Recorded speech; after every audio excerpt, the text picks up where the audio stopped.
Hello there and welcome to Sexton Soccer Stories. This is a football podcast primarily about Scottish football and promoting our beautiful game. It's for a podcast for former and current professional footballers and footballers through the years and their memories and their journeys. Today I'm absolutely delighted to welcome a stalwart, a legend in the Scottish football game, Harry Cairney.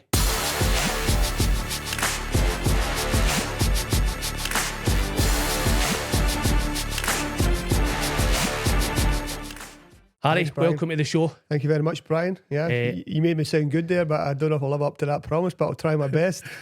Listen, I'm absolutely delighted that you've decided to come on today. It's actually made my day. I've had phone calls off all week talking about yourself, getting me some research. Some info. Yep. The first thing I got was a phone call from the Spanish police. They want a welfare check done on you because the last time that obviously you were seen was dancing on the tables at 4 o'clock in the morning in a pub in Santa Ponza. But then you went missing for 2 days, so they just wanted to make sure that you were okay. Right, now, shh. You know, my wife doesn't know about that, you know. You put something out there now, you know. But I'm fine. Tell the Spanish police everything's okay. No problem. That's great. Like I say, that was the last time I seen you and we had a brilliant time for my big brother's 60th. We did, Paul's 60th, yeah. It was just brilliant. Great time. And that's when we discussed obviously coming on the show. So like I say, thanks for taking time out to come on. So I'm just going to start you straight back on your journey. Can you tell me how you became a footballer and what you did at that time when it all started?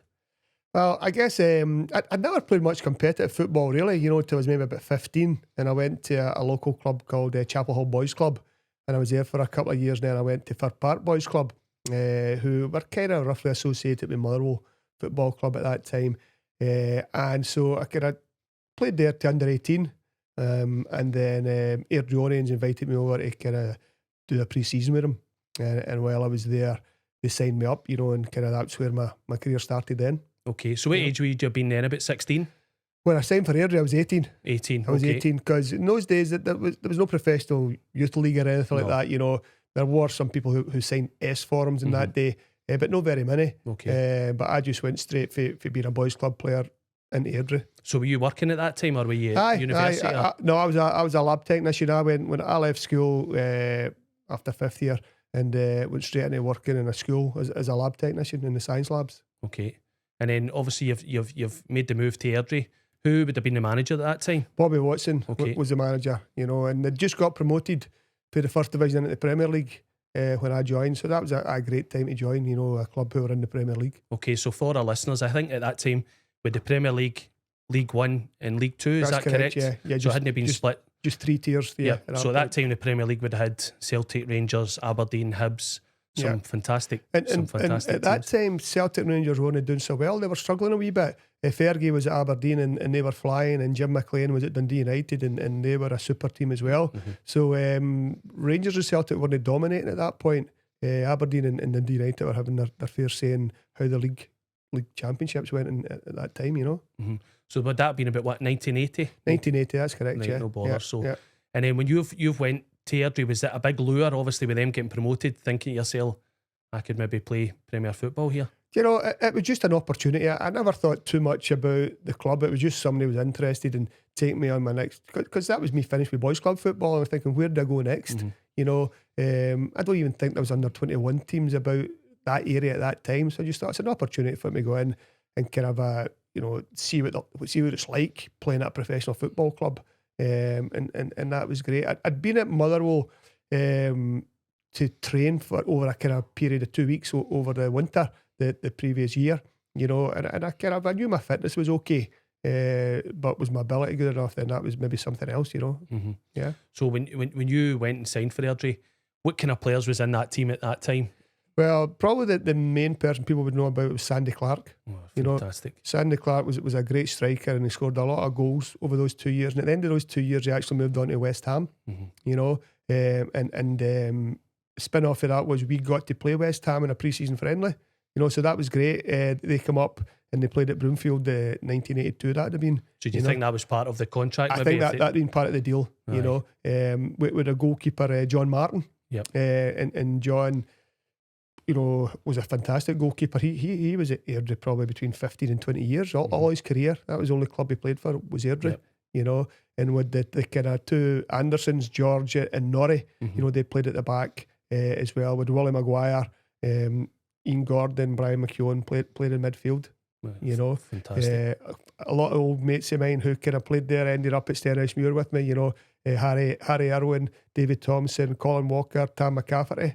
Brilliant. You know, Some fantastic football players. Ian Thompson as well. You know, so that was fantastic. You know. So at that time, see when you went to Airdrie, would you have been welcomed in at that time, or were you taken under somebody's wing, or was it just a different kind of style of football now? It was just a chance, really. You know, at one point, I'd kind of I'd kind of done maybe 3 weeks of pre-season, and I went on holiday and I come back. My dad says, you know, training tonight. I thought, I don't think they're that interested. You know, I'm just turning up there and I'm just doing a slog, and nobody's really paying that much attention to me. You know, I says, I'm not really sure if I should. He's like, get yourself up there. You know, and so away I went, and then after the pre-season, you know, they kind of got me on actually an amateur forum to start off with. So I was only kind of getting expenses, which was a bus journey of 4 miles from my home village over to Airdrie, you know, which wasn't much. Where was it? You were at Holytown? Holytown, that's right. Aye. So then kind of I played about half a dozen reserve games, and then they offered me a kind of pro contract, you know, and very soon after that I got into the first team, which was, you know, quite amazing to me. You know? It's a fantastic achievement at that time, because me personally, I found it was very, very difficult to play. I thought it was a very hard. The guys there were all really difficult, really strong, really powerful. So for you to get impressed that much and then get a pro contract, it's fantastic in that era, especially when, you know, I think football was football then. I think definitely there was more football played. That was me personally. But for you to get a contract at such a young age is just excellent. Was there anybody else around about that age that you kind of mated around with or palled about with at that time, or was it just yourself that was in trials, you think? Well, another boy called Kevin Farrell came from Fir Park at the same time as me. We kind of came as a pair almost, you know, for them to have a look at us. And Kevin was there for a couple of years but never quite made the first team, you know. And then I think after that he kind of moved to Australia. I lost touch with Kevin then. So it was kind of almost something they had going, because another boy came the next year who'd played with us at Fir Park. He was a year younger than me. He came the next year again. So there seemed to be a wee bridge there that kind of people were going from Fir Park Boys Club to Airdrie at that time. Of course. You know? And then obviously there's big crowds at these games. So you were saying there, it was quite funny because you went on holiday for 3 weeks. No, you trained for 3 weeks and then you went on holiday. That's right. And that just when it happened now. It's like, no. And that was the thing in those days. I mean, I worked in a school, you know, and I became a teacher, so I could only take my holidays at certain times. So even when I played later on and I was a manager, I had to start at pre-season and then go away on holiday with my family, because that was sacrosanct. I had to kind of get a holiday with the kids and my wife, you know, and because I was away often enough throughout the season, you know, I had to try and spend a couple of weeks with them during the summer. And the fact that you've played over 700 appearances in the Scottish game, it didn't really do you any harm, I don't think. No, I don't think so. No. I don't think so. No. And family to me is the most important thing. I know football's people's lives, but for you to keep that togetherness of going on holiday with the kids, and that, I think that's just it's brilliant. Well, that's right. I mean, it was just as bad as a player, but as a manager, sometimes I got a wee bit of stick. You know, where's Cairney? You know, what do you mean away on holiday? It's pre-season. The season started. My season's just finished in the end of June. You know, for my job, and I can't take holidays before that. Do you remember doing slogs in holiday though? Did you go out and... Oh yeah. I believe it or not, I still do go out occasionally in the morning. You know, and go a wee jog. But I always did something when I was on holiday. Even pre-season, you know, we used to go in Strathclyde Park and go around Strathclyde Park when we were supposed to be resting, but you just had to keep your fitness up. Keep it up, keep ticking over. Definitely, So you went and you obviously signed your contract. Where would that have been done? Is it Broomfield that was That's called? right, it was Broomfield. So it was your parents there when you signed, or was it just my yourself? Parents weren't there. You know, my dad didn't drive, so when I was going to games, I just had to get a bus. And, I mean, it was funny because we were playing in the Premier League, and to get to the game, I was jumping on the bus in Holytown and getting the bus over to Airdrie. And on that bus was Brian McKeown, who was coming from Motherwell. You know, so every night going to training, we were on the bus, and going to matches, Premier League matches, we were on the bus. That's you know, amazing. Going to the game. And that just wouldn't happen now. That's just unheard of, you know. Yeah. So did you know Brian well then when he was well, just be travelling. On the bus, just be travelling with him, aye. And obviously you got to know all the boys well. And I remember Brian, we're training, we're in a huddle now, you'd have a wee chat now and again in the warm up, and Brian said one night, tell the gaffer where you were at the weekend. I'm like, talking about, you know, where I was out at a club, you know, and I'm like, oh no, I didn't want to mention it, I was out drinking, you know, but Bobby didn't bother with that, and he No. welcomed that. That was a big thing in those days, you know, that the people that we played together, but we also went out and we drank together at the weekends as well, you know. It's good for team bonding and getting the morale going and the great team. So you obviously you're excited. You're going to be making your debut. Yeah. In my day, when you got the team lines up in the middle of the changing rooms and your name was on it, how did you find out about your debut? Well, what happened was in those days, the first team and the reserve team played at 3 o'clock on a Saturday afternoon, you know. So we were drawn against Rangers that day, and we were in training the Saturday morning, and I assumed I was kind of going to be playing at Broomfield for the reserves. But after we trained, Bobby Watson pulled me in, and Wilson Humphries was assistant, and he said, Harry, we're thinking about playing you in the first team today. You know, I'd only played about 6 reserve games. It was only October by this time. And what do you think? And I said, I don't know if I'll quite be fit enough, you know, to play against these top players. And they said, well, we think you are, so we're going to play you, you know. So we got on the bus and went away to Ibrox. But my dad, no mobile phones in those days. No. My dad turned up at Broomfield to watch me playing in the reserves. And so he missed my debut. No, he didn't, did he? Aye. Because didn't he drive? So he's at Broomfield going, where's my son? Why is he not playing? You know, like, he's away with the first team at Ibrox. Oh, that's unbelievable. You know? So you made your debut at Ibrox probably in front of about 50,000. Yeah, there was a good crowd. I'm not sure exactly what it was, but no crowds like today. There was less, you know, than that. But it was a good crowd, and it was probably the best way to do it. Just not to have any sleepless nights about it. That was my next question. So just thrown straight into it. What age were you then? I just turned 19. So you imagine you get told on a Friday, and you've got your dad and maybe your mates or whatever, and excitement and not sleeping. And that's right. But the fact that they've just pulled you aside and said you're going to play. So what did you do for food and that then? Did you eat at the club? Well, John DL was the chairman at that point, or certainly on the committee, you know, and that was DL Bakery. You know, so they had a wee place in the town in Airdrie. Right. Shirelles it was called. So we used to go through the back of that, you know, and there was a wee restaurant there. So we would kind of have a pre-match meal there. Oh, brilliant. And then we'd go on the bus and head off to wherever. Any food of choice? I think we used to get prawn cocktails and all that. It was amazing. It's so good. Later on in my career, all we were allowed were bits of fish or bits of chicken. You know, I remember. But in the early days, the food was good. Fun, So when you were going towards, I remember making my debut. All the old experienced guys, just wee words in my ear. Don't worry. Did you have people like that when you were on the coach? Like I'm sure there would have been. I mean, a boy who signed the same time as me was a guy called Pat McCluskey, who was an ex-Celtic player. Now, I'm sure we actually maybe signed in the same night.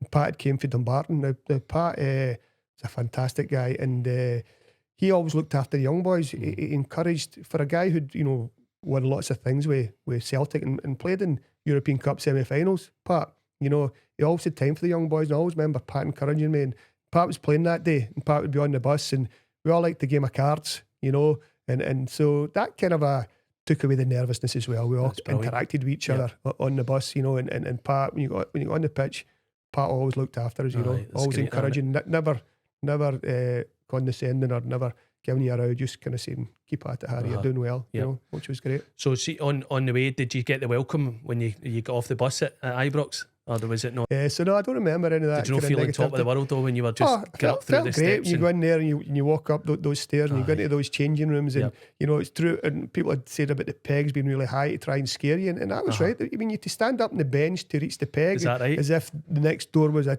team full of giants. You know, so that was kind of what you're way up like that. That's an awful high peg. Is that right? Is it? Who normally uses this peg? You know. Oh, that's brilliant. Yeah, so that was kind of done to try and intimidate you. Of course. Yeah. And did it work? Probably, So they had a wee win before they'd even stepped onto the park. That's right. Aye. So when you went out, I remember obviously seeing it. It's just a phenomenal stadium. It is. When you come up and you come out into it, and the strange thing in those days, I don't remember if it was a wet day or why, but we didn't actually do our warm up on the pitch. They had a wee tunnel underneath the stand that was ash, and we just kind of ran up and down that. And I'm not quite sure why that was, if that was just on the day because of the pitch, or if that's what always happened. Right. But we weren't out in the pitch warming up, which was really strange. That is strange, isn't it? Yeah. And did the two teams come out at the same time? Or? Aye. It's great, isn't it? Aye, so many fans would you have took to that game, do you think? A couple of hundred? Maybe a couple of thousand. In those days, Airdrie would have got crowds of 2,000, 3,000, 4,000 maybe. You know, but if you play against Rangers or Celtic, and they would bring a huge crowd. I think somebody told me the other day that they were at a game at Broomfield and there was 18,000 there. Aye, in those days, and that was jam packed. Aye, 18,000 people in Broomfield. What an amazing feeling, though, isn't it? Yeah. So you're playing where, right back? Right back, that's right. So who's in? John Martin in goals? John Martin in goals. Two centre halves. I'm at right back. It would be probably Pat McCluskey and George Anderson or Jim March, and Jim Roger was playing at left back. I had a wee look at the Rangers team at that time. Some good players. Jim Bett. That's right. Colin McAdam. Yeah. Ian Redford. Correct. Derek Johnston. Yeah. I mean, Alec McDonald, and Tommy McLean. My favourite, the guy I spoke about previously in a couple of shows, Davy Cooper. Aye, yeah. So you'd have been up against. I played against Cooper in that game. So as a young boy playing against Davy Cooper, what was that like? Oh, it was fantastic because you'd seen Davy Cooper and you'd heard about him, and a lot of those guys who played, Peter McCloy was a goalie, they all played when Rangers won the Cup Winners' Cup in 1972. Okay, they might have been getting on in their careers, but fantastic players, all stalwarts of Rangers. But Cooper had fantastic skill, and to come up against him in your first game was a tough task, Yep. Yeah. So would you have been like before the game? Would they have just let you go out there and just play your end game, or did you get good coaching to say just get uptight or just go on? Well, obviously, the kind of coaching I remember getting at Airdrie was, get tight and first ball in, hit them hard. Yep. Because you got away with that in those days. Of course. The first kick was always a free kick, and nobody ever got booked for their first challenge, no matter how bad it was. So that was the kind of coaching that you got. There wasn't a lot of coaching done. Bobby Watson very much worked in fitness. And we were like the Monkland Harriers. We were out there running the streets, and we would run down to a running track, and we would run around that. Yep. So Bobby probably knew we didn't have the skill of these teams, but if we were as fit as them, we could match them in fitness. Of course. Then that would be half the battle. Yep. And if they're not at the top of their game, then you've got a chance of getting a result. So who was the stalwart in your team at that time? Well, we mentioned kind of Sandy Clark, right, okay. And Willie Maguire was a great player. They're probably the two guys who had big influences in getting Airdrie up to the division, But we were a hard working team, Airdrie, without too many frills, to be fair. Everybody just get into the team pattern, and we worked hard to try and kind of stop teams like Rangers scoring against us and look for a decent result. I like the way you were saying there, though, you'd allowed a wee tackle. I love that. And the referees would obviously have let you away with a wee bit more, and they ran by you and just talked to you and just said, right, you've only got one left, that's you. And I think we've maybe lost a bit of that for the game. But I remember a game that was at Broomfield. It was against Rangers, and I was against David Cooper again, and he was away down in the left back area, and I was kind of it was a throw-in down there, and he was way down to receive the ball, and I kind of gave him a wee dunt, and he just turned around and he booted me up there, and the linesman was standing 2 yards away, and I says to him, see that linesman? He said, No, play on. Carry on. Aye, next goal's the winner. That's right. Brilliant. I see that. But again, it's just that I just love the way football is, and VAR I think is ruining the game a wee bit. But that's my own opinion. Do you know what I mean? But the games, as you know, has changed. Fitness hasn't changed though. No. I actually seen a stat the other day about somebody that was running 5k from the 1970s and somebody that's running 5k now, and there's only about a 2-second difference. Right. It's amazing, isn't it? Yeah. So it is. So you played did you play the full season then? No. I was very much in and out, which was a bit frustrating. But with Harry Cairney was a right back. Norrie Anderson could play right back, so there was a lot of competition for the right back area. And so I was kind of in and out, which was frustrating because once you get a taste of that, of course, you want to have it all the time. Yep. But I understand, and young players do lose their form, so that was the way kind of things happened for me. So it was very much a kind of start-stop. And then would that have been the first season you were there, and then the second season, is that the kind of when you were thinking to yourself, I might not stay at Airdrie?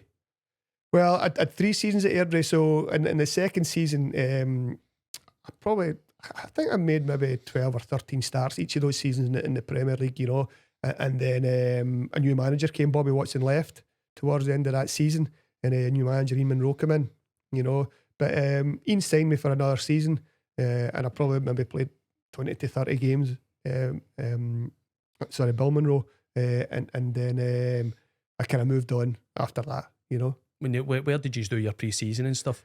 We would just do our pre-season down Strathclyde Park. Aye. We went down there a lot, There was kind of lots of open spaces there, you know. So you didn't get away for a wee jaunt anywhere down to England or abroad or anything? No. In those days I don't remember ever doing that way. Like that. Yeah. So obviously your time's nearly up at Airdrie. How did that come about then? Well, what happened was I didn't. I mean, I felt every goal we were conceding, I was kind of getting blamed for. You know, no matter where it was coming from. If it was the guy I was barking crossed, it was my fault. If somebody crossed it from the other end, it was my fault. You know, for no tucking in or something like that. So I was the youngest probably in the back four at that point. I thought, I'm getting up. So I kind of guess my attitude wasn't great, you know, because of that. Because I would speak up and say, I don't agree with you. And, you know, I guess managers don't like that sometimes, you know.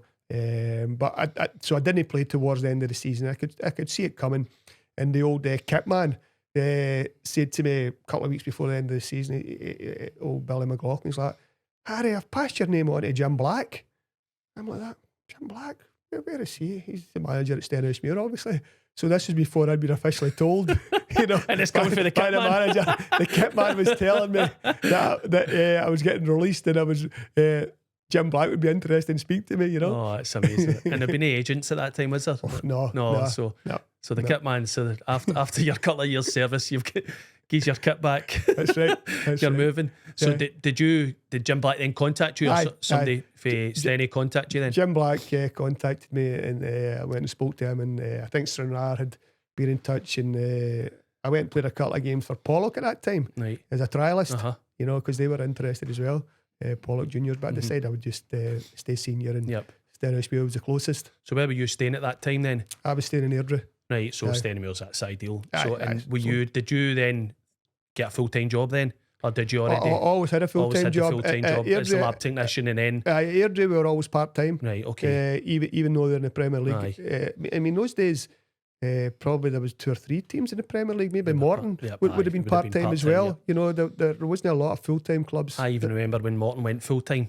But the part-time boys still come in at night. They trained on a Tuesday and a Thursday, so the full-time boys would train during the day, go back home for a kip, and then back in on the Tuesday and Thursday night. I just found that really weird, but that's how you know how it worked, you know. And, obviously how they function financially as well. So you had your job. Were you a lab technician then, or were you a teacher then? No, I was a lab technician there. I became a teacher when I was about 34. Right, okay. Before I became a teacher, yeah. So you went to Steny, liked what was going on at Oakview. Did you know anybody that was there previously? Well, the previous season, as I said, David Thompson and Harry Irwin had went there. You know, and they'd been at Airdrie, and so they'd both went, and they were kind of saying to me, look, it's a good club, come along, you know.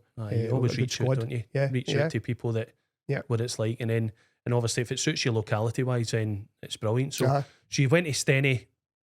Was that at the beginning of the season? Done your pre-season with them? That's right. Did you find a difference in the fitness levels? Probably, but also ability as well. You know, we're kind of 2 years previously I've been in the Premier League. We go boys that played in that, then we went down to the first division, and then we're dropping down to the second division again. So you could see ability wise. So I'd gone from being a kind of squad player almost, you know, to probably being, you know, kind of in the team every week. You know, which was what I wanted. I wanted to play every week. Of course you do. That's what every footballer wants. And Harry Irwin was the same, and David Thompson was the same. Well, they were guys who would always be in the team, you know, because we'd had experience playing in the Premier League. I meant to ask you, when you were in the Premier League, like, obviously you travelled to some amazing grounds. What was your favourite? What ground did you really love going to? Well, for playing surface, it was Kilmarnock. Was it Kilmarnock at the time? Kilmarnock Park. It was the best surface by far. And I think later on, Rangers poached the Kilmarnock groundsman. That's amazing. You know, in the Souness era and stuff like that, you know, to bring their pitch up a bit. You know, but certainly that was a fantastic surface. And I meant to ask you there as well, did you play against Aberdeen up at Pittodrie then? Yes, I did. And who was in that kind of a team at that time? Well, they had Peter Weir, you know, who was probably the best player I've ever played against. You know, is that right? Even including Cooper. You know, Cooper wasn't the quickest, but Peter Weir had pace as well as trickery. So as a defender, that would terrify you. So I would never be scared of David Cooper running past me. Wally Johnson, different story. He run past me all the time. But no, Peter Weir running at you, left footed, right footed, inside out. You know, he could go in any direction. He was fantastic. You know, and they would have Big McLeish and Wally Miller. You know, Doug Rugby, Stuart Kennedy, John Hewitt was just coming through at that time. So was Eric Black, just kind of coming through at that time. You know, so Mark McGee was playing. Oh, these guys were fantastic. You know, they went on to win the Cup Winners' Cup in 83. That was my next thing, was that. Yeah. So who won the league that season at 80, 81? Can you remember? I think Aberdeen won it 80, 81. Right. And I think the next season, 81, 82, I think Celtic won it. Because I think Rangers won the Skull Cup. Did you play in that, the Skull Cup? I probably did. I can't remember. That tended to be at the start of the season. The Skull Cup. It was brilliant, wasn't it? Skull Cup. Rangers won the Skull Cup. I remember that. But I know that Fergie's team was just different level. They were fantastic. Did you just have that? See, when you even played them, did you feel like, oh, this is a team? You just knew. I think it was just before I went to Airdrie. I think Airdrie got up to Pittodrie and get beat 8-0. Is that right? Yeah. So I think it was maybe the season before, and it was a kind of cup game. You know. So what I tended to find that the games I got to play in were the tough games, because I was a defender, and I was a decent defender. I could stop guys from playing. Some guys, you know, and so tended to be that they kind of packed it, team full of defenders, when we're going to Pittodrie, you know, and Ibrox and Parkhead, and try and get a draw or sneak a draw or whatever. Right. See, get back down the road, and you've took a point away from home, and it was only 2 points for a win then, wasn't it? So right, if you took a point, that was kind of half the battle. So that's right. So did you kind of finish kind of mid-table then at that time? I think we finished about 7th in our first season, because we went to Kilmarnock, and I remember if we beat Kilmarnock, we stayed up, and we beat them 1-0. And I heard later on that, I was trying to think our bonus would be about 50 quid in those days. You know, I'd heard that the chairman, John Dale, had offered to pay £500 if we beat them per man, and the board had said, no, we can't have that happening. I thought, I could be 500 quid richer. You know? Which was a lot of money in those days. You're right. Might have paid for a hair transplant or something like that. I'm needing to go down that road now. And again, I'm just touching on some of the teams, some of the players in all the other teams at that time when you were at Airdrie. Celtic had some players as well. Oh, they did. I played against Tommy Burns, directly against Tommy Burns. Is that right? And Charlie Nicholas was just coming into the team at that point. You know, the Frank McGarvey playing up front. McCluskey, George McCluskey. Aye.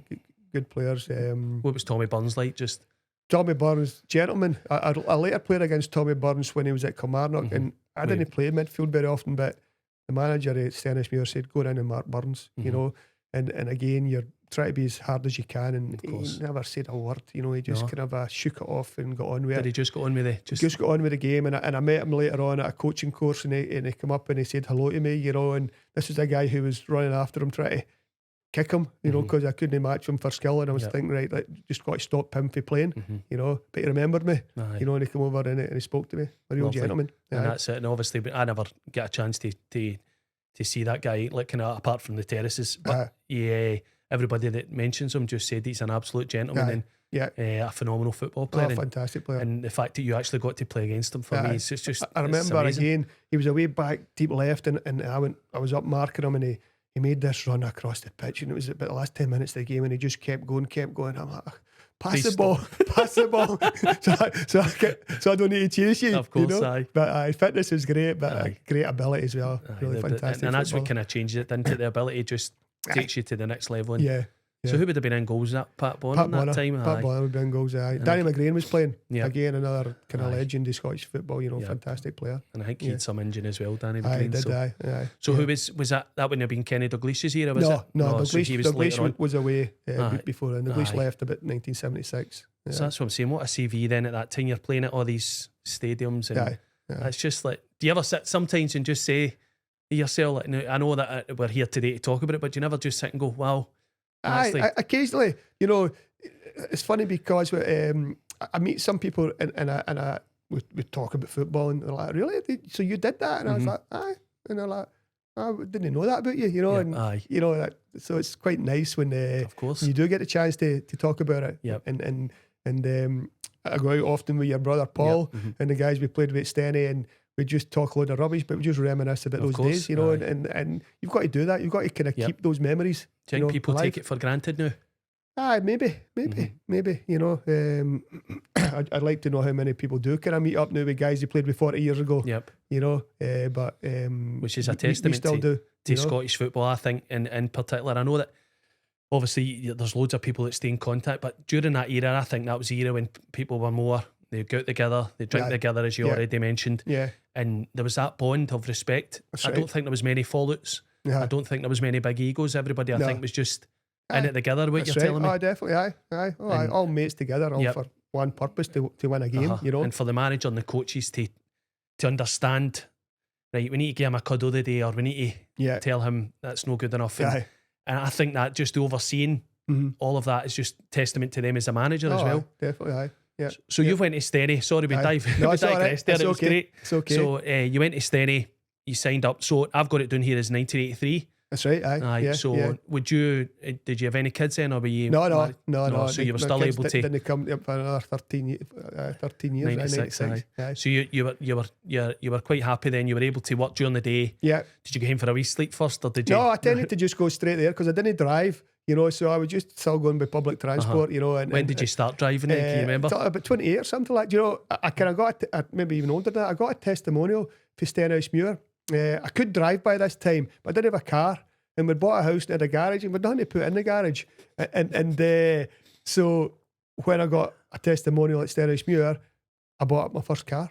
Aye. You know, and then that was the first time I ever had wheels. That's unbelievable. Didn't have enough money to buy a car before that. That's crazy, isn't and it? people think, oh, you're a professional footballer, must have money. No, in the teams I played for. But you think now, if you were coming into the game now, you'd be able to retire quite comfortably. Aye. And that's why I loved Scottish football that time. You went there in the rain and the wind on a bus to get to football training. Oh yeah, because you loved football. Right. You just loved Scottish football, and you loved playing it. And I just think that's testament to your whole career. So I've got it here. Like, you've had 274 appearances for Stenny. Right. Which, and a wee bit more though. You played obviously League Cup, 15 goals that season. 9 seasons you were there. That's unbelievable. And during that, the kind of times you would have had the ups and downs, but you obviously played that many games, so you were quite, no, I wouldn't say fortunate, but you were in respect of not getting many injuries. No, so I didn't get many injuries at all. Don't get me wrong, I had injuries, but I would play through injuries. I mean, I remember I had a neck brace because I'd hurt my neck, but I wore this neck brace for over a year. But on a Tuesday or Thursday night, I'd take it off and I'd train. And a Saturday, I'd take it off, you know, and then I'd put it back on and I'd go in the car and I'd be like, that, right, what way am I going now? You know, so I had injuries, but I still played. And a groin strain as well for over a year, you know, but I just put on, remember the old cycling shorts people used to wear? Used to pull them on and you just got on with it. And after half time was when it started to get sore, when you'd cooled down a bit. But you know, I just played through a lot of injuries if they weren't too serious. As a lot of guys did in those days. Where did you train then? We just trained at the ground, Stenhousemuir, and we were on the pitch often, you know, but in the summer months when it was light, we could go down to a local pitch and we would jog down there and train and then kind of jog back up. I even love that, you know? Just the jogging down to get your training done and back up. Right. What was their surface like? Was it all right?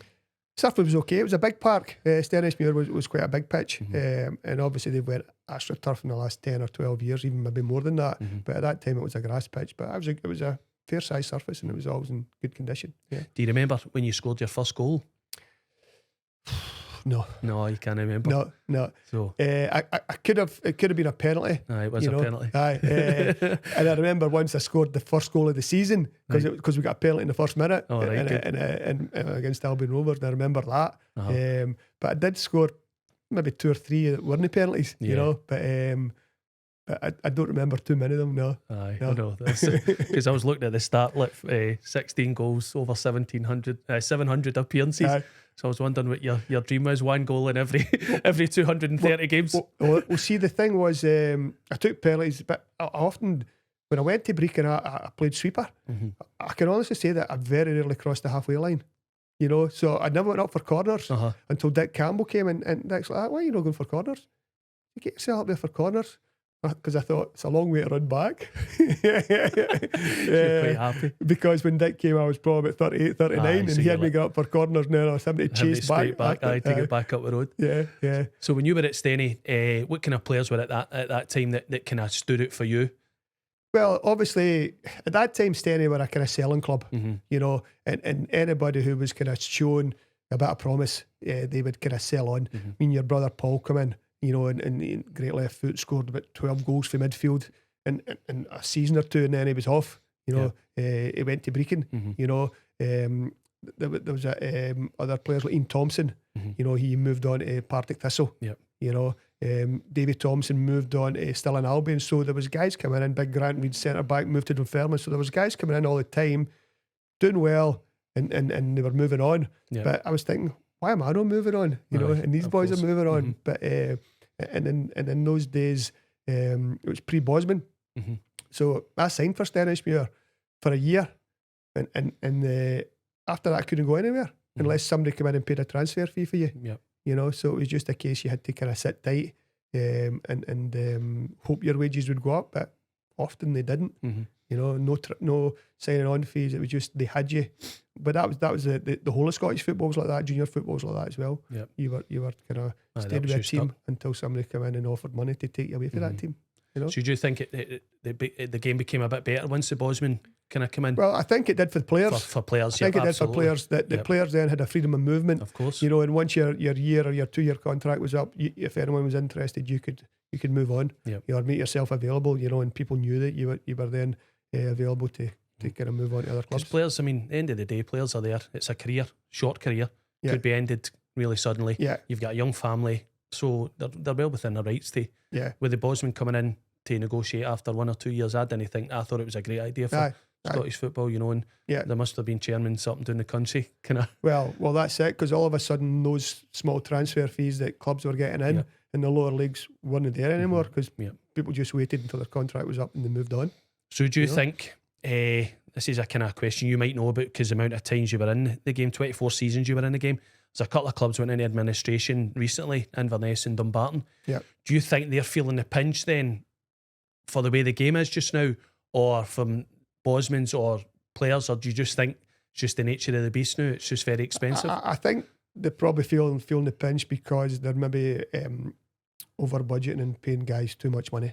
You know, when we were at Stennismuir, we paid £12. That was our wage, £12.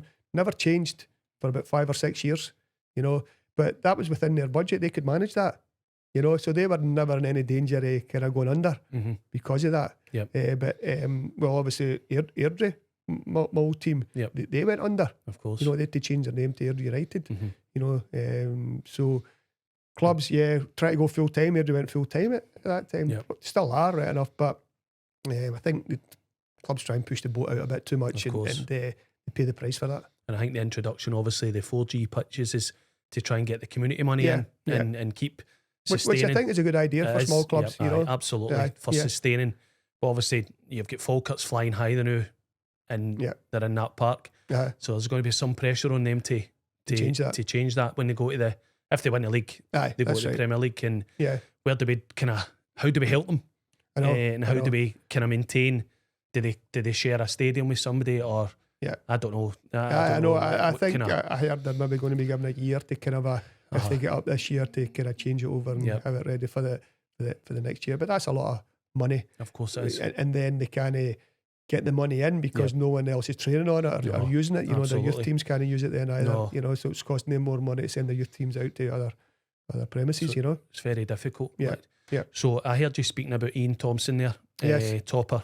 To our listeners, he had a wee question for you. Like you said earlier on, you were playing against David Cooper and you kind of stuck up tight to David Cooper. He just wants to know then, on that day when he was playing, he was the man marked Graham Souness. Can you tell me why? A wee bit of that story. Can you tell me why you were trying to pull him in to help you then? Well, Cooper did have a tendency sometimes to go across the pitch. You know, so David Cooper cut inside me and he started going across, and Topper was about 4 yards away. I'm like, on you go, Topper. He's like, oh, fuck no. He says, I'm Martin Souness. I'm not going anywhere near anybody else. That's my job there. And he thought his career would have ended that night if he'd come out there to help you. So exactly. And he got his nice move to Partick Thistle. So, so I thought that story was really good. So. It was funny. It was funny. I still remind him of it every now and again, you know, but it didn't help me out against Cooper. No, I know. It's good, isn't it? So you obviously had a brilliant career at Stennismuir. Testimonial. Was the testimonial when you were there? Was that in your 9th season there? It was. I'd signed a contract that took me up to 10 years, and it was Jim Meakin was the manager at that time, and Jim said, if you sign for 2 years, we'll give you a testimonial, you know. And I thought, well, I hadn't had any signing on fees since my first signing on fee for the club. I thought, well, that's maybe a chance to make a few bob, you know. So I agreed, and so I think it was Jim's father-in-law had kind of he was on the committee, you know, the testimonial committee, and he had kind of set up the match against Rangers. Yeah, brilliant. And was that at Oakleview? It was Oakleview. It's fantastic, isn't it? Yeah, so, yeah. And great, did it make you feel proud at that time? It did make you feel proud. You know, I'm no somebody who kind of craves attention and wants to be a centre of attention. So from that point of view, it was a bit strange, you know. But it was great that people come out to pay honour to your career, you know, and kind of come in and paid a few quid to kind of come in and you said a nice after party, I believe. Oh yes, aye. There was always that, yeah. The camaraderie there, and exactly. the table dancing, and but we'll go into that later on about the table dancing. So you had a brilliant career, testimonial at Steny, and then you went to Brecon. That's right, yeah. Was it Alec Rennie that was a manager at that time? No, Alec Rennie was at Steny. Alec Rennie had been at Steny, but and then Dick Campbell. It was Dennis Lawson who was actually the manager of Stenishmuir when I moved on. Okay. So kind of I'd had a bad injury, and I'd never had any injuries in my ankle, and I'd been out for about 10 weeks, you know, and I just couldn't get it right. But I still then come back and I was playing, but I wasn't quite right. And then we got a penalty, and I was a captain, so I was going to take the penalty.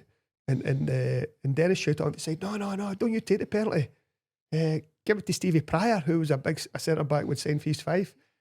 I'm like, I hit the penalties. No, not this time. So I gave it to Stevie, and Stevie missed the penalty. You know, so I had a few choice words with Dennis, of course, the manager. Yep. You know, from on the pitch. So I don't know if that didn't go down too well, but kind of shortly afterwards, he said to me, look, Brecon me on the phone, are interested in signing you. And it was still transfer fees in those days. So I went and I spoke to John Ritchie, was the manager there. He's a smashing guy, yeah. Great guy, Big John. And I kind of I knocked back the offer they gave me to start off with, and I went back to training. It was a Thursday night, and I said to Dennis, you don't want all that money for me. He's paid nothing for me, and I'm not getting a great deal here. No, absolutely. And the next thing his phone went, and it was John Ritchie, who was just round the corner. He says, I tell Harry we'll improve the offer and we'll sign him. So that was kind of how it came about. Yeah. So did it at that time? I know that he's probably sold the club to you. You were still down in kind of Lanarkshire. Did that no bother you about the travelling then? Not really, because I could drive by then. Oh, right. so that was all right. I was wondering how many buses you were going to get up to this. I had a car by then, so that didn't worry me at all. What was your first car then? It was a Fiesta. Good. Ford Fiesta, I think 1.0. Aye, something like that. So would you have get expenses then? We did get expenses, which were great, you know. I'd never had that at any other club I'd been at, you know, but they used to pay 15 pence a mile or something like that, you know, and that was when you added up your 3 journeys through the week, that was about as much as you got for playing, you know. What did you use your fuel expenses for? Lots of things. That's why I was just checking there, just to make sure my research was right. So we'll move on to the next story. Yeah. So obviously, did you train like my brother Paul trained at Dumbarton? Did you train locally then? Aye, we trained. We started off training at Falkirk. It was me and Sandy Ross at the time. Paul was injured, so we trained at Brockville. I think they had an AstroTurf pitch outside Brockville at that time, and we trained on that. And then they kind of, I think, went all full time just with the part timers, but there only was a handful. So I think they got all their players full time, and then would go back and ask Stenishmuir if I could train there. Right. So I trained at Stenishmuir for years. That's amazing. And just travelled to the matches on a Saturday. And did you get any abuse fee? So you trained me, because I remember Paul saying he used to get abuse like, oh, you're here getting fired right into us, and we're maybe playing you on Saturday. Well, I remember it was the wee duffel coat who was the manager, Terry Christie at the time, and now Terry had been doing all these corners for years. I mean, he was a manager in Meadowbank who used to be for Anti-Thistle, and then it was Meadowbank, and then it was Livingston, and then he came to Steny. It was the same corners he'd done for 20 years. So we were standing one night, and he said to me, Harry, would you mind getting inside the room? I'm like, what for? He says, we're going to work on the corners. I says, Terry, you've been doing the same corners for 20 years. Because we actually played them on the Saturday. Aye. You know, so that was a strange thing, that sometimes I'd be training with Steny. I remember my brother saying, when we were playing them on the Saturday, you know. But it was a spy in a camp. Correct. Aye, Correct. Yeah. So you've had obviously a phenomenal another 9 years, 11 years at Brecon. 11 years at Brecon, aye. And another testimonial. That's right, aye. I mean, that's just... Yeah. No, and I'm not, I just think it's phenomenal, and I don't think it'll ever happen again. Somebody's had 2 testimonials in their playing career, to me is just typifies yourself and for everybody I've spoken to. But I don't think that'll happen in the game now, and I think the loyalty's out the window now for a lot of, and you can tell right away that you were loyal to Steny and loyal to Brecon. Yeah. And do you think that'll ever change back again? I think you will still get some players who will be stalwarts. You know, you see Giggs and Scholes, you know, more recently in Man United, but that's a massive club. Yep. You know, and these guys end up getting testimonials because they've been there so long. But why would you ever want to move for Manchester United? But maybe in the smaller clubs, you know, people are always looking for a better deal, which is understandable. You know, don't get me wrong, I probably would have as well if it wasn't for, you know, Bosman in those early days. But when I was at Brecon, I was really settled. You know, it was a fantastic club, Brecon. You know, and Paul played there as well. And they looked after you. They had a fantastic physio, Tommy Gilmartin, who when I went, I had this ankle injury and he sorted it out, and you know, he got everything that I needed throughout the rest of my playing career to make sure that I could, you know, go and play. There was once I kind of got it's called a bruised bone.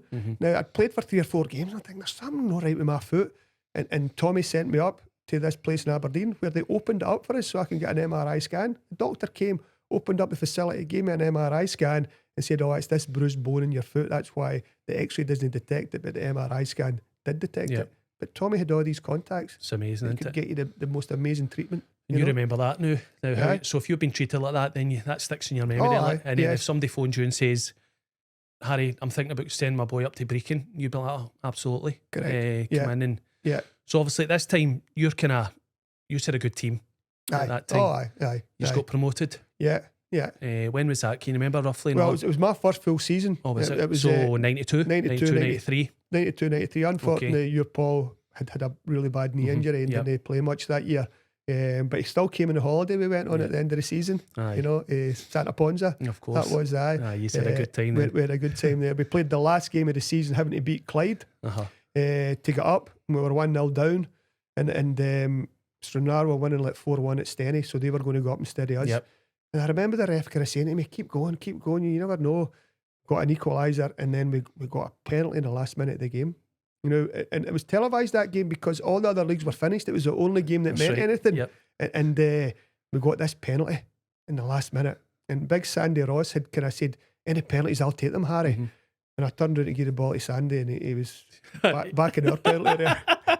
So Mark Miller, who'd been taking penalties earlier on in the season, great player. He stuck the ball in the top corner, and that was us promoted. And so when you won at League 3 at that time, who was in that team? Well, Dick was the manager by then. You know, and we had a very much a kind of yo-yo time. We were up and down all the time at Brecon. We went up into the first division, then down into the second, and then they created Division 3, and sometimes we were in that. But when Dick came, we just missed out. We were in Division 3. We just missed out the first year, and then the second year we kind of won it by streets, you know. But with Roddy Grant as a striker and Chris Templeman. Oh, Templeman! Now, I mean, these guys, they knew where the net was. 30+ goals, I think. And they could score goals for fun.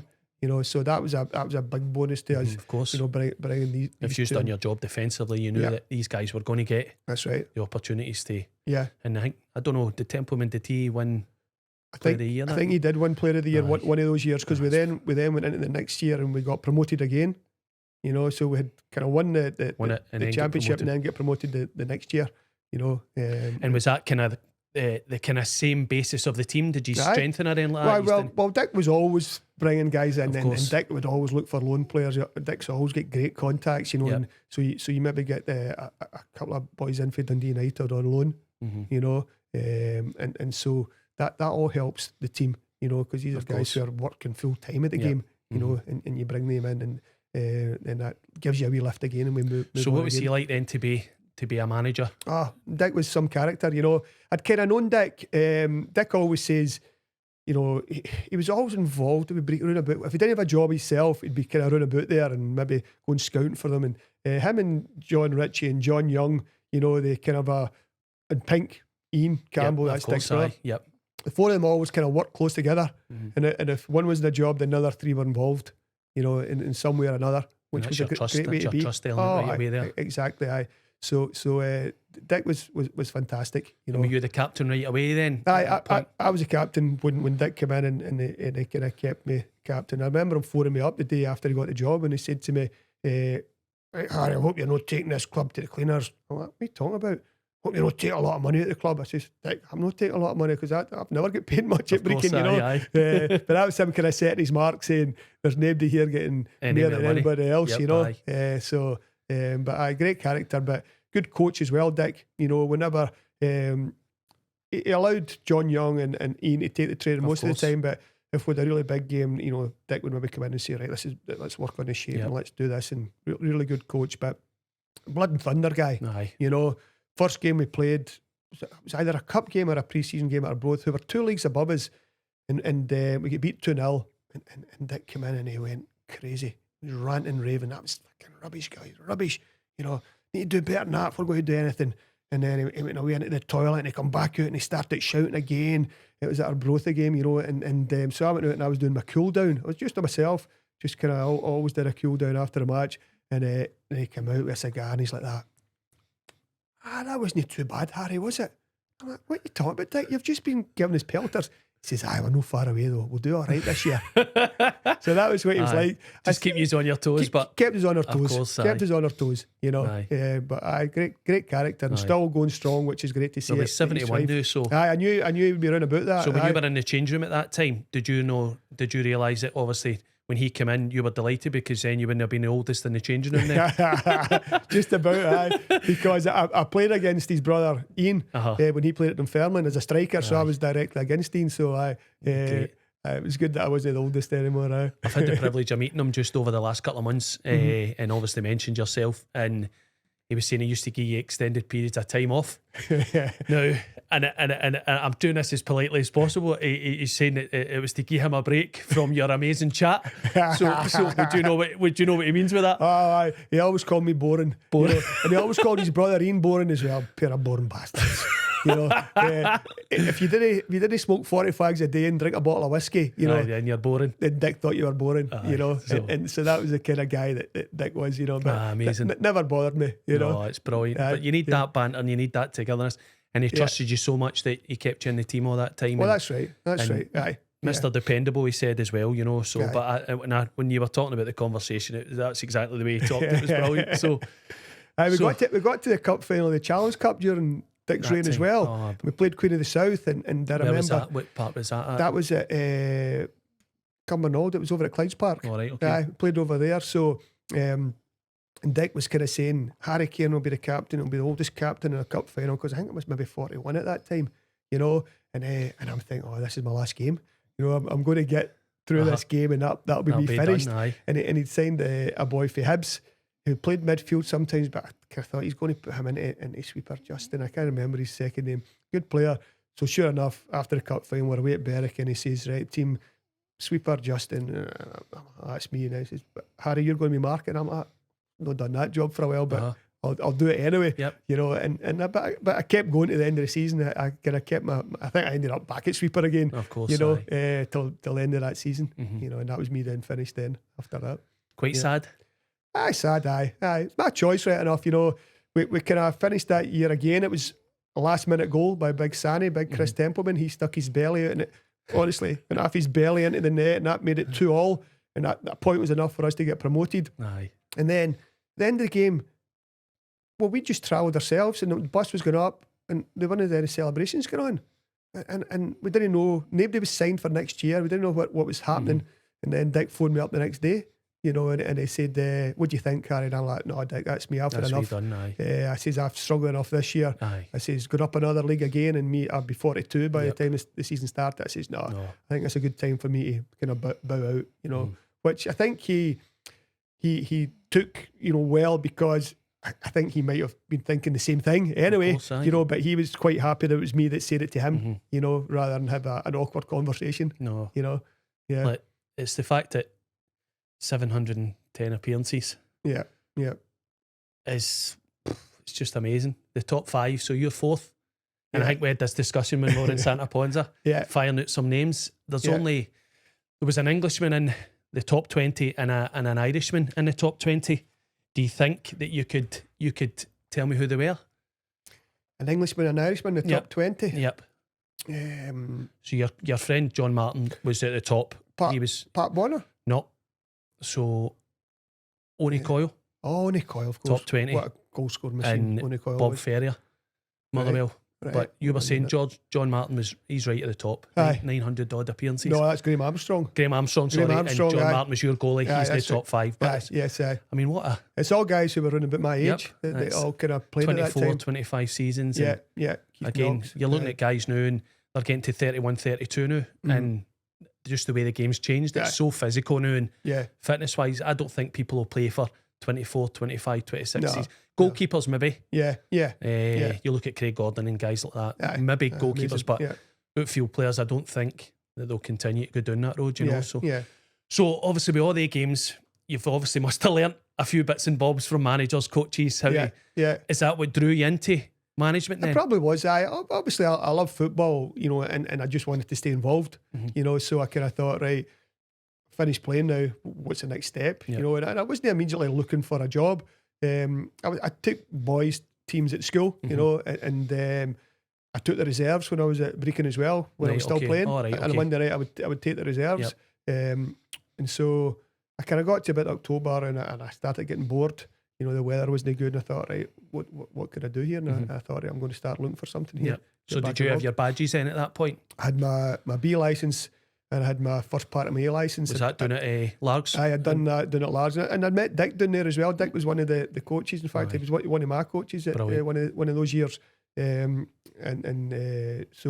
I kind of thought, right, I was reading through the paper and I saw this Annan Athletic manager required, and I thought I'm going to apply for that because I'd been at Annan, played against them, and I thought they're a good club.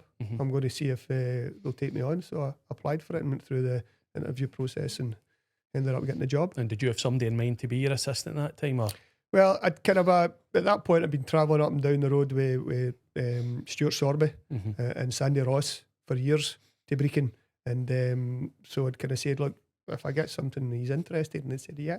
So they kind of came on board with me. So you thought, I'd rather travel 2 hours to Brecon that way, and now then decided to travel 2 hours down the way to Annan. Well, I know that's the strange thing, you know. I've gone from, you know, the northeast to the southwest, 2 polar opposites of the country. Oh, it's amazing. You know, but was that a similar standard of football though? No, the standard wasn't quite as good.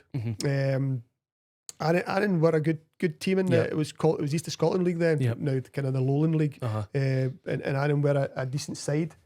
But no, I would say the level wasn't quite as good as the third division. Did they have a good kind of basis for attracting players in? Because obviously the journey, would you have trained them down at Annan, or did you train locally? Yeah, we trained in Annan.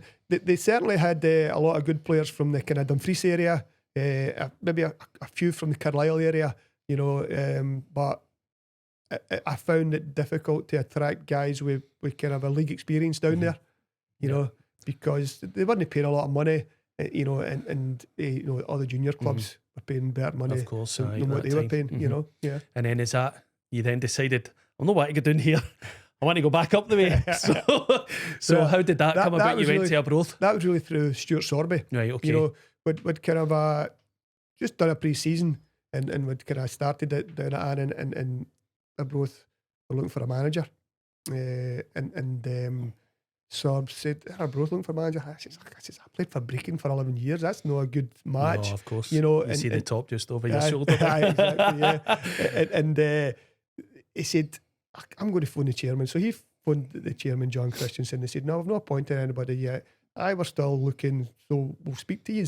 You know, so Sorbs and I went up to speak to them, and they offered me the job. You know, I think at first they thought it was going to be a joint venture with me and Sorbs, joint managers, but Sorbs didn't want that. He wanted me to be manager, and I guess it might have been better because he had the kind of Arbroath commitment. You know, before that, might have been down better with the fans. So first of all, we said no, we didn't want it because we wanted Big Sandy to come with us, but we could only take 2 because they already had Jake Ferrier up there, who had been the assistant manager at Brecon, who I knew, and Jake was a great guy, but he drove the minibus down for Broth to Perth for the training. So we said no to start with, and then Sandy's like, you should think about that, you might not get another chance to manage in the leagues, you know, and we kind of decided that Sobs and I would go, and Sandy stayed and became the manager at an Athletic, you know. Yeah. And then you went there for a season, and that's right, I think it was very difficult that time. And aye, it was, well, when I went, they'd played 8 games, they'd lost 8 games, you know, so they weren't in a great place, and a lot of the players, experienced players, were kind of coming towards the end of the career, and they were getting good, well paid, you know, but they weren't performing to that level. So some of them were even injured and weren't playing, you know, so we felt we had to kind of change things around, which we did in the summer, but we didn't go off to a great start, you know, and so maybe after about half a dozen, 8 games, I can't remember exactly what it was, I said to Sobs, like, I'm going to wrap it, and he said, no, don't do it, but I'd kind of made up my mind, you know, and what happened was with a really flat performance, we're playing Cowdenbeath at home, and the boys came into the change room and they started saying, what happened to the wages yesterday, Gaffer? So they hadn't paid the boys, you know, and I'm kind of thinking, oh, this isn't good, good. So right after the game, I just kind of resigned, you know, and kind of said, I take responsibility for this, you know, the team's no started the season the way they should have started, you know, that I thought I'd hoped they'd started, so I just kind of moved on for there. Did you find it easier, and I'm using that word loosely, to finish your career in management than you did with the football? Oh, aye. Much easier. Aye, much easier. You know, you if you could, you would play football forever. You know, and that's and being a manager. And I remember when I finished it, and in the second time, you know, I said to myself, first of all, being a football manager isn't the same as being a football player. No, it's not. You know, so and I would say that to people who are thinking about finishing. Keep going as long as you can, because they are the best days. Yep. You know, and you'd never replace it. You know, you might try to do something else to replace it, but playing football for me was the kind of best experience. Yeah. You know. So you bounced back down to Annan again. Back down to Annan. back down to Annan, you know, and so that was 2006. 2006, and we had a great season.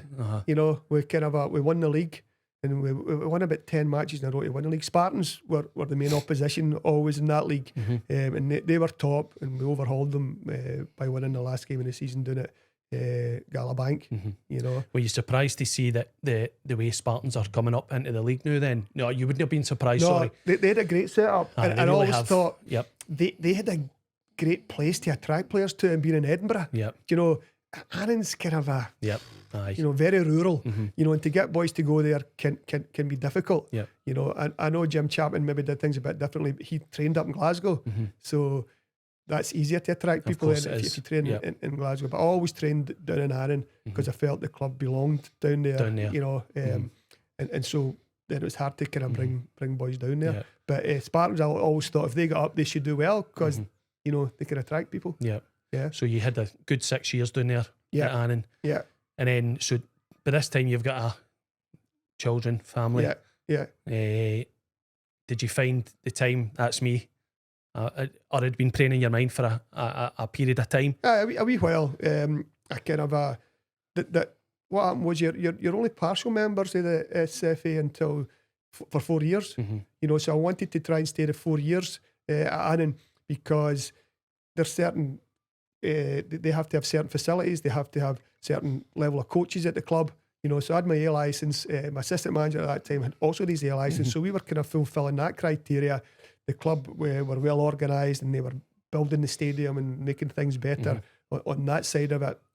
So we kind of got full registration then after the 4 years. So I kind of thought, right, that this is time for me to go now. You know, and I'd kind of Rangers were in the league at that season. They'd come down into Division 3. That was when they get moved down there. So we were due to play Rangers at the start of December. I thought, I'm going to make that my last game. I'm going to go after that. And Rangers had a game in the cup that day, so it was then postponed for about 2 or 3 weeks, so just before Christmas. Aye. You know, and I was kind of hanging on, saying, right, come on. Because I thought it'd be nice to kind of start my career at Ibrox and finish my career at Ibrox. You know, and Ali McCoist was the manager, and Ali was a great guy. You know, and he phoned me up after it, but he said, "You never give us any idea that you were going to do that." I said, "Well, no, I wouldn't have told the chairman first." You know, of that course. was going in the players. There's a nice picture of you with Ali McCoist laughing in the background. So, was it a missed penalty or something? Aye, so I think Rangers were 1-0 up, and we were still in the game, and we got a penalty. Lee Wallace gets sent off, and I'm thinking, we've got a chance here. We've got a chance here. We'll put this penalty away. It's one each, and then they're a man down. So what happened was one of the Rangers players kicked the ball in the crowd, and it never come back. And McCoist wouldn't put a ball on for the side. No, of course. Him and wee Durant, there was no balls all of a sudden in the dugout, you know. And so it took about 3 or 4 minutes, and then when the ball did come out from the dugout, the ball got kicked on for the crowd. Of course, you know. So just there was this delay. So we missed the penalty, and hence I think that photo's taken just at that point when I'm looking really frustrated. And he's got no yard. And he's got a big grin on his face. I've seen that. It's amazing. Aye. Yeah. No joy, Harry. Thanks. Exactly. Yeah. And the boy that missed it must have been. Because he was a Rangers youth. Oh God. So he Chappie, Scott Chaplin. So he was a bit gutted at that, you know. I think he's actually an SFA coach now. I think he is. Because he was into the coaching. So we're kind of come at the end of the show now, in the episode, and it over 700 appearances, like I say. Started your career at Ibrox. Did you do the warm up? I take it the second time at Ibrox on the park this time. Yes, we did that. And finished your career at Ibrox. Yeah. Over the years, it's going to be difficult, right? But you've mentioned several names and numerous people. Who would you say was the best kind of players, or the ones that stood out for you over the years from your beginning to the end? Well, I'd say Pat McCluskey to play with, you know, absolutely fantastic. You know, great passer of the ball, you know, great touch, but overall his communication was fantastic. You know, so he's probably the best player that I've and a special mention to the boys up front at Brecon, Templeman. Oh, exactly, Templeman and Roddy Grant, you know, got his promotion. And Sandy Clark and all these kind of guys. Yes, so looking back now, obviously you've hit the 6-0 as well, the same as my brother. Is there anything you would have done differently? I probably would have, kind of looking back, you know, I kind of probably got a great start to my career at Airdrie, and looking back, I maybe should have stuck in at Airdrie, you know, and kind of try to stay there a bit longer, you know, and just be patient and try and wait my time to kind of become a regular in the team. That's maybe my kind of one regret, you know. But I wouldn't say any other regrets really in terms of how it went. Yeah. Have you, when you went to win the league, a wee stories just jumped into my mind there as well. You went to the Player of the Year Awards at the hotel. Right. Can you give a wee bit of advice to other teams that go there? Should they look after the staff that are maybe working there to give you an additional couple of shandies?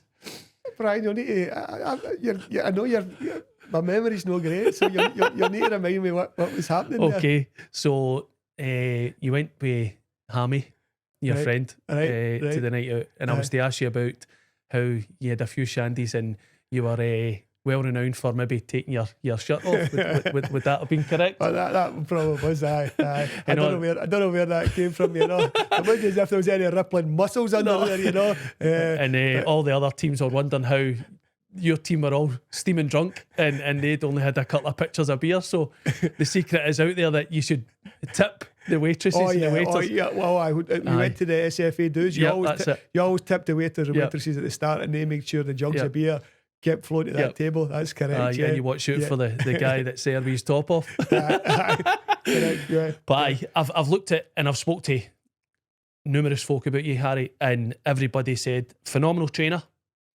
phenomenal person, and just an absolute gem of a guy. And I think you coming across here today in the episode, that's all been brought out. And I just want to say thank you so much. You're welcome, Brian. That's very nice. I don't know who that was you were talking to. Must have been your brother. No, it's numerous, mate. And I know you're very modest, but thank you so much. No, thanks very much. Appreciate that, Brian. It's been great coming on. That's the end of the show, guys. Sexton Soccer Stories. Please like and subscribe to my YouTube channel. check out for Harry's interview on all the socials, Facebook, Instagram and TikTok. And once again, Scottish football, keep smiling.